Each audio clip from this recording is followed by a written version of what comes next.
Good morning. Thanks, y'all, for being here. My name is Andy Brown. I'm the Travis County Judge. Over the past 48 hours, Travis County experienced an extremely deadly and destructive flood event. I want to start by thanking the first responders, dispatchers, road crews, utility workers, and volunteers, and people, citizens, residents, who have exercised extraordinary bravery over these past 48 hours. You've saved countless lives, sustained hope in the darkest moments, and will continue to do so in big and small ways over the days and weeks ahead.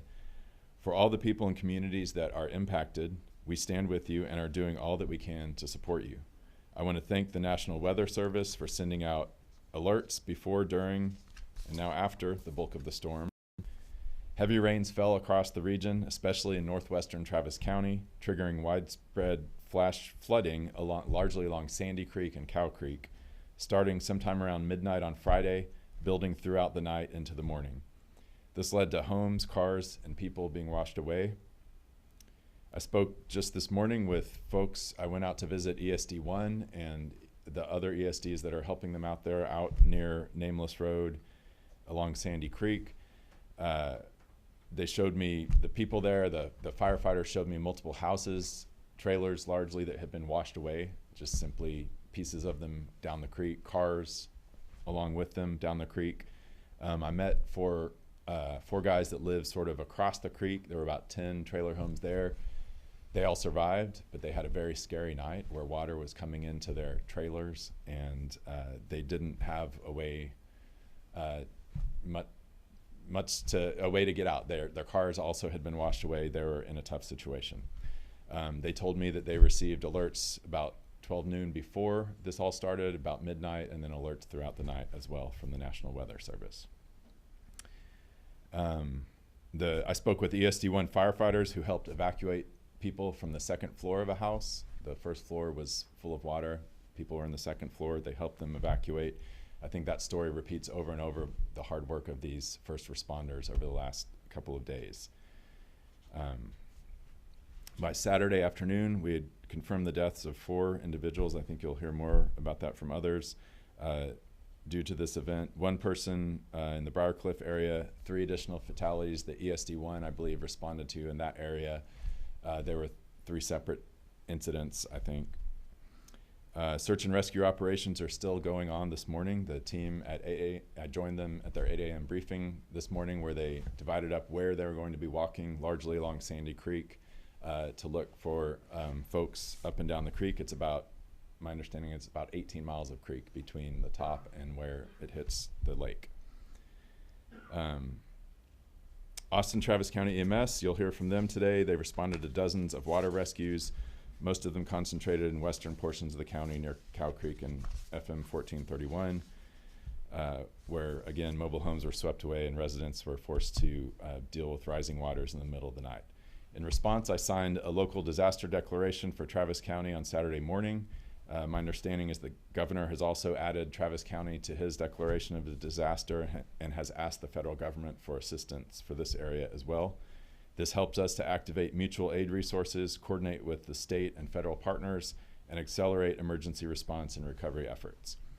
We also launched a countywide emergency response operation that included activation of ESD1 and an EOC out there, deployment of medical and mental health response teams, and establishing a reunification center for families searching for missing loved ones. At the height of the storm, the National Weather Service issued additional flash flood emergency warnings for portions of Travis, Williamson, and Burnett counties, including the I-35 corridor. Some areas received over a foot of rainfall in a matter of hours. Low water crossings were quickly overwhelmed, and floodwaters caused extensive damage to roads, bridges, and homes, particularly in the western region of Travis County. And then late on Saturday afternoon, Travis County received an alert from the LCRA, the Lower Colorado River Authority, that flood operations had begun at Tom Miller Dam on Lake Austin. So they opened floodgates to manage upstream inflows and advised downstream residents to take immediate precautions as flows increased significantly and water levels rose rapidly along the Colorado. This action was necessary to preserve structural safety and reduce upstream flooding and added, of course, to the complexity of what everybody was dealing with downstream. Travis County worked alongside the Texas Department of Emergency Management. We've got Cody here today from TDEM, who has provided us lots of support and been a great partner in this, as well as working with surrounding Central Texas counties that also face dangerous flooding, evacuation orders, and ongoing water rescues. As for the catastrophic floods in Kerr County, Travis County is proud to have served as part of the coordinated effort that included Texas DPS, Texas Parks and Wildlife, Texas Task Force, One Hilo Group, the Texas Military Department, and the U.S. Coast Guard, and of course TDEM.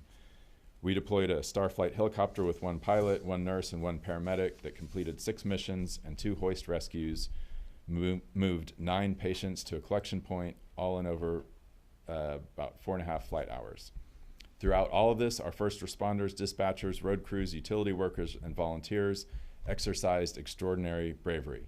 I cannot thank this group of folks for their courage enough and for their quick actions.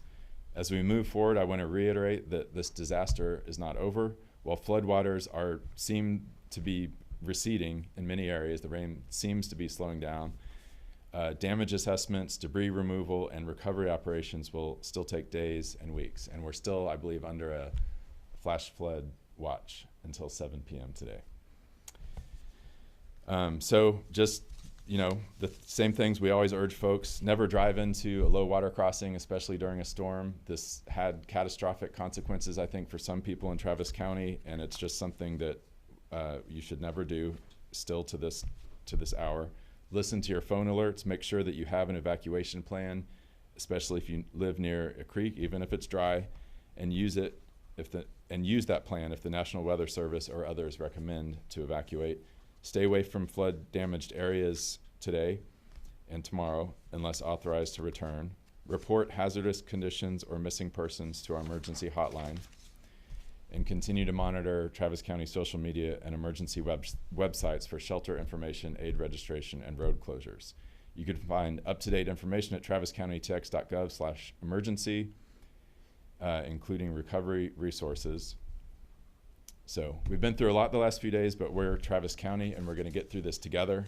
We are committed to doing everything possible to protect lives, help families recover, and rebuild stronger than before.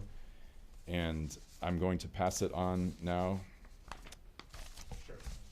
to the Sheriff, Sally Hernandez. Sheriff? Thank you, sir. Yes, sir. Yes, sir. Sally Hernandez, Travis County Sheriff. People in our community have been utterly devastated by this sudden, unexpected flooding that took place. My heart goes out to each and every one who has suffered such great loss. As flash floods hit on July the 5th, our 911 call center experienced a surge in calls. The timing of those calls paint a picture of when floodwaters hit the affected communities. At 1 a.m., TCSO dispatchers received 49 calls, and by 3 a.m., that number spiked to 112. Flood-related calls continued to come in steadily for hours after that. We were fully staffed for the 4th of July weekend, so we pivoted those resources, our patrol deputies, to respond to the 911 calls. Floodwaters rose so quickly that roadway access to many of those callers were completely cut off. Deputies assisted with rescue efforts throughout the early morning hours. As daylight came and devastation became very painfully evident, we continued rescue efforts, and our special response team went door to door checking on the welfare of all of those 911 callers that called in during the overnight hours. Unfortunately, our agency also assisted with recovery missions. Today, we're continuing our search and rescue efforts, and one of our lake patrol boats is out with Parks and Wildlife searching the Cow Creek area, which is only accessible by water at this time because of the roadways have been washed away. Our special response team, along with the Travis County Parks, are assigned to barricade roadways to keep people from driving into unsafe areas and to help prevent looting. Our drone team is in the Sandy Creek area today, assisting with search and rescue efforts. FM 1431 and Singleton Bend West toward Burnett County is blocked to the damaged roadways. Juniper Trail is impassable due to road damage, and Nameless Road is damaged but is passable through Terra Vista.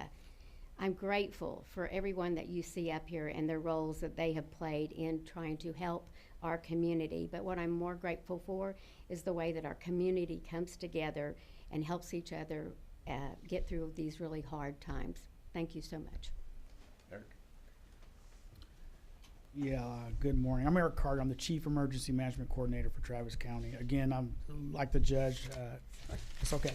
Hats off to the first responder agencies out at the Emergency Service District 1 and all across the county. They really stepped up in what is a no-notice holiday weekend to respond to a very critical incident.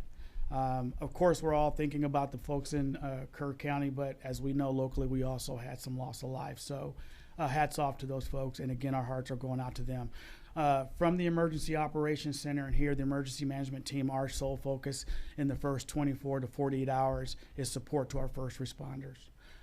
Sheriff Hernandez was eloquent in telling you how she and the team have responded from the law enforcement side.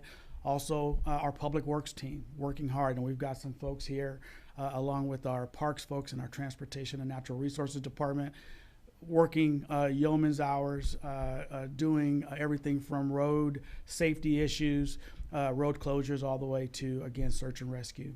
So that's been our initial focus. While they'll continue that focus in the field at the ESD out in Lago Vista, we expect here we're going to be making our transition over to the recovery. We're getting to where we're going to get that incident stabilized. Now we're going to be moving into recovery. So right now, one of the initial needs folks need to understand, if people are out there and they want to know how to help, if you're a victim and you need immediate assistance, we want to encourage you to call the Red Cross. Red Cross is here with us today. They can help you with immediate needs. By later this afternoon, we'll be putting out additional resources. The Red Cross will make sure that you are sheltered, that you have an immediate ability to cover first in food, clothing, if you lost those things in flash flooding. We know there will be other needs. We've got a great team of volunteer agencies and community partners that are gathering here at the EOC, and we're going to look at other resources we can put out for the community. We expect our response to move from here to more out in the Lago Vista area. That's where the impact is. That's not to ignore what was going on in the Briar Cliff and other parts of the county, but we know just from the reports we received, the bulk of the impact is out in the Lago Vista ESD1 region. So that's where we'll be in the upcoming days. As I told the team, it's not a sprint, it's a marathon. We've got to work through this over time. Our goal is to pace ourselves and do our jobs. So we're going to keep doing that. I'll let these folks here give you the highlights of their response. I don't even want to step over that, but they'll keep at it and we'll keep at it. So thank you. Who? Chief. Thank you. Chief. Excuse me, sir. Good morning. Rob Lukritz, Chief of Austin Travis County EMS. As was mentioned earlier, our hearts go out to everyone that was affected by this tragic event. From an Austin Travis County EMS perspective, in the early hours of Saturday morning, we received numerous 911 calls reporting individuals who were experiencing severe flooding requiring evacuation. Our teams, in collaboration with the Emergency Services District, deployed numerous resources. Austin Travis County EMS deployed 2 boat teams, as well as supervisory assets to assist in the command center, both in Travis County, in Lago Vista, as well as in Burnett County. We also dispatched several ambulances. In total, 25 individuals were rescued by our teams, and 4 of those were transported with non-life-threatening emergencies to local healthcare facilities. Our teams continue to work throughout the day to assist in the rescue efforts. In addition to our efforts here in Travis County, we continue to have assets deployed in Kerrville, in Kerr County, where we have an ambulance bus as well as a boat team deployed from our agency.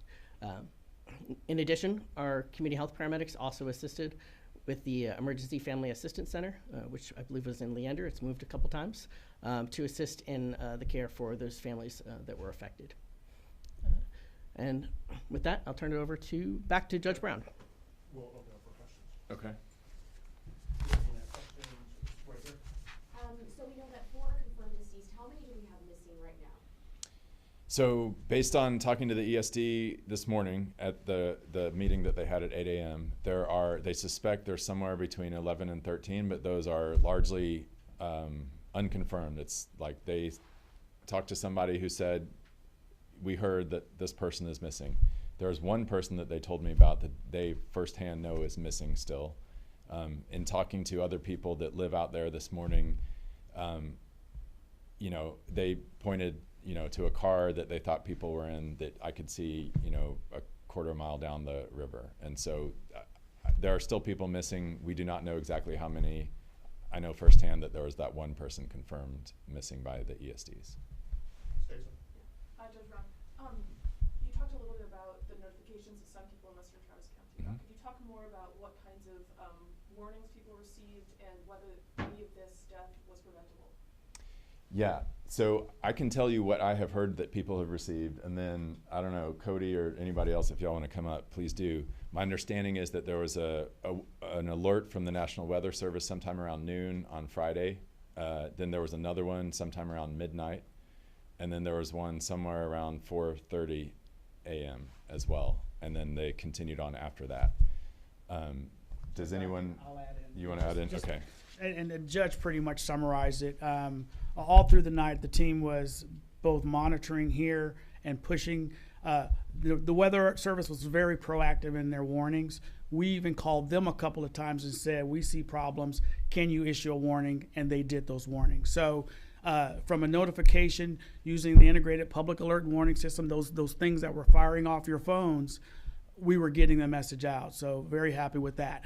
The question of preventability, that can't be answered today, in the sense that the team is out there still doing the search and rescue and the recovery and the circumstances why any one individual would have found themselves in a tragic circumstance. We can't know that today, but I appreciate the question. Follow-up, Celia? I know that we had mentioned that this was somewhat unpredictable, this came unexpectedly, but we do know that at least our meteorologists were forecasting that flash flooding could come in the northwest area of Austin. We know that this happened in creek areas. How predictable was this actually? Did this really sneak up on you? Is there anything that we could have done to protect human life? I think the best thing that we can do is send those alerts out. That iPod system is very effective. It gets, my understanding of the technology, Very correct me, targeted. Yep. if your cell phone is in that area, you get an alert. It's not like Warren Central Texas where you have to sign up for it. Some people get it, maybe some people don't. That is a very robust system, and my understanding is that the National Weather Service gave people many warnings, and obviously your news station did as well. Next question. Follow-up. Yeah, there you go. Follow-up, Mhm. was four people that were deceased, did they originate from a home or a vehicle? Talking to the ESD this morning, they don't know where they originated from. My understanding is that at least 3 of those people they thought separate incidents in different areas, but they don't know the circumstances of how they got there. Right here. Did you have any communication from the governor's office in the preceding days to this storm? In the preceding days, I did not, no. Judge, and just to be Yeah. clear, and we do have TDM here. TDM regularly, when there's any weather system, and Cody, please jump in if you need to, regularly hosts statewide conference calls to all jurisdictions to make people aware of the risk of a given weather system. As we approach that weekend, the risk for this area was really down to the south, and ultimately the people down in Kerrville, unfortunately, they got it, and that's where that focus was. This system just began to turn, and they are continuing their statewide conference calls, but they did everything they could to make sure all the areas, counties in Texas were aware of the system. Cody, you want to add anything to that? No, that's correct. Okay, thank you. Yeah, and just so you said governor's office, I did talk to Cody on Friday. He's with TDM. I did also talk with the governor's office as we're more into the storm. Checked in with the governor's chief of staff. Yes. Was there any evacuations held in Travis County? There were evacuations, and ESD, do you want to talk about any of that? I know they told me this morning about people who were evacuated off of their roofs, things like that. Do you want to comment a little bit? I can try. Michael Anderson, representing the Travis County Emergency Services Districts. When the event started to occur in the early morning hours, the agencies were called for dispatching for the rescues, for the immediate calls and needs. It's my understanding that the ESD 1 area, the Lago Vista, Jonestown area, While they were also performing rescues, they worked to get notifications for evacuations. But most of their efforts were on the actual needs for the rescues. Any other further than that, I can't speak to that right now. We're gonna do last question here and follow it up right there. Just last question. Last question for me. I appreciate y'all's time and providing us these updates. We know that Travis County is one of the biggest counties in Texas. I want to ask, why did this press conference come hours after we know that the fatalities happened in our county? I think we released them as they are happening, is my understanding. Our main focus is on the actual, helping people who are out there in the floodwaters, and so I think that was the biggest effort that we've all been working on.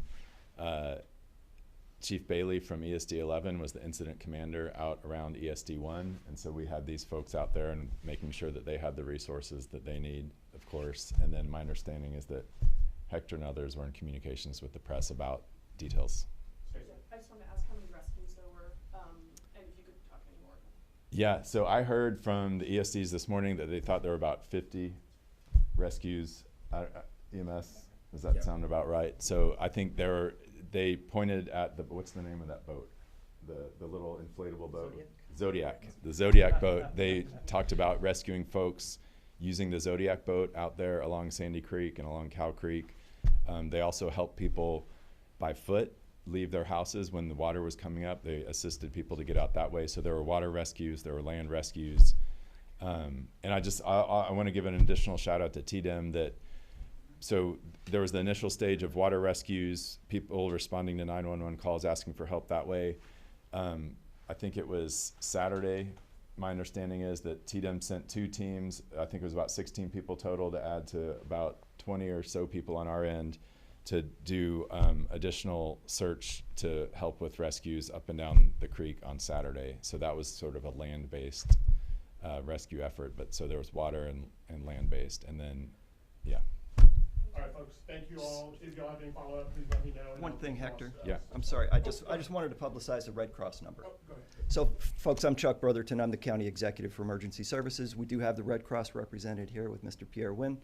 Appreciate y'all being here. We have established a hotline for people to call, people who have been impacted by the flooding, people who are searching for loved ones who they may not be able to reach.